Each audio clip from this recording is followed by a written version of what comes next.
Charlotte, bonjour. Bonjour Frédéric, Sam. Bonjour Sam. Comment ça va cette semaine? Très bien. On avait une histoire de trois trilogies. Une trilogie, oui. On a fait le premier volet la semaine dernière qui concernait le domaining. Et cette fois-ci, on va parler des pages parking. Alors, les pages parking, c'est généralement une page d'attente en attendant la construction d'un site internet. Ça, c'est le principe le plus courant. Certains acteurs font de cette page parking une véritable activité à plein temps. Donc, ils exploitent une page qui contient des liens commerciaux. Et en fait, à chaque fois que l'internaute clique sur un des liens commerciaux, ça déclenche une rémunération. La rémunération au pay per click, qu'on connaît bien. Donc c'est une activité qui a été reconnue par la jurisprudence sur le principe comme étant légale. On va voir comment on peut rendre cette activité, mener cette activité en toute légalité et de la même manière en fait que le domaining, utiliser la marge de manœuvre qui est laissée pour déclencher de la rémunération et faire du business sur Internet en utilisant cet outil. En fait, on utilise le trafic qu'un nom de domaine génère. Exactement. Et on le traduit en fait en liens commerciaux qui sont en relation plus ou moins avec le nom qui est exploité. Voilà, c'est ce qu'on va voir.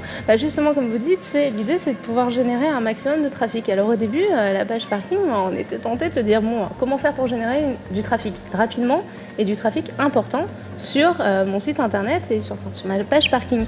Je prends une petite marque connue et puis qui n'est pas réservée dans l'extension X ou Y et je vais coller une page parking et les gens qui voulaient aller sur Vuitton par exemple, au pif, se rediriger vers cette page et comme Vuitton a la chance d'avoir beaucoup de clients, moi je vais ramasser beaucoup d'argent.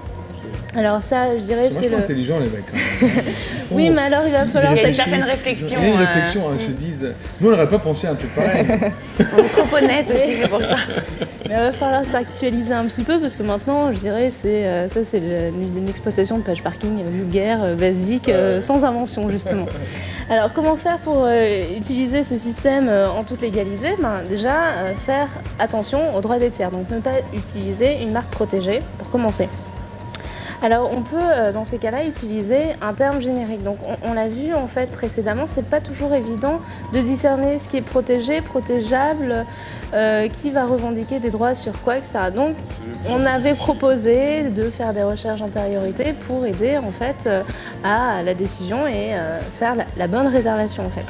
Alors au-delà de ça, l'usage d'un nom de domaine, c'est crucial, on le sait, et c'est justement cet usage du nom de domaine en cause, si tant est que ce soit générique, qui va être déterminant en fait. Si là c'était Cédric Manara, je crois, dans un précédent au cas par cas, qui avait parlé de joystick, qui était en fait un nom de domaine générique et qui donnait lieu à des pages, une page parking comprenant des liens commerciaux qui redirigeait vers l'achat de joystick et les produits éventuellement connexes. Donc en fait, cette personne qui avait réservé le nom de domaine joystick avait fait un usage banal de ce nom. Donc à partir de là, aucun souci.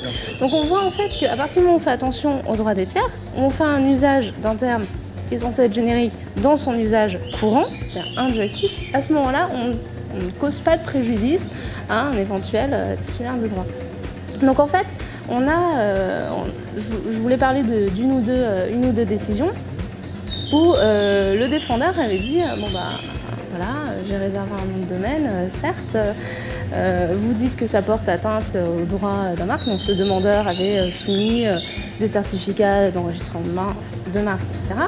Et il m'avait dit, mais d'accord, vous dites qu'il y a une page parking qui vous porte atteinte. Moi, je veux bien, mais je ne suis pas responsable. Ce n'est pas moi qui ai mis cette page parking, je n'ai pas décidé du type de liens commerciaux qui allaient apparaître dans cette page parking.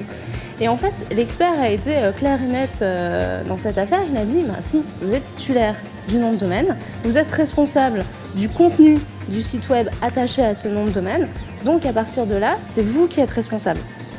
C'est un peu facile de dire « c'est pas moi, c'est pas de ma faute ». En fait, non, ça ne marche pas comme ça, c'est pas si simple.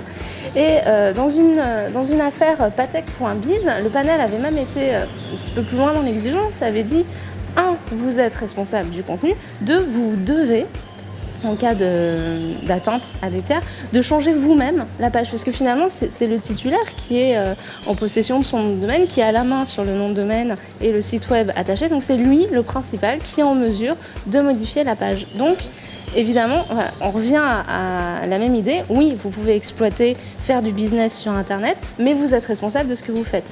Donc à ce titre, oui, vous prenez un risque, donc autant en prendre le moins possible et prendre toutes les précautions qui s'imposent pour faire une activité qui à la base est légale, mais bien la faire.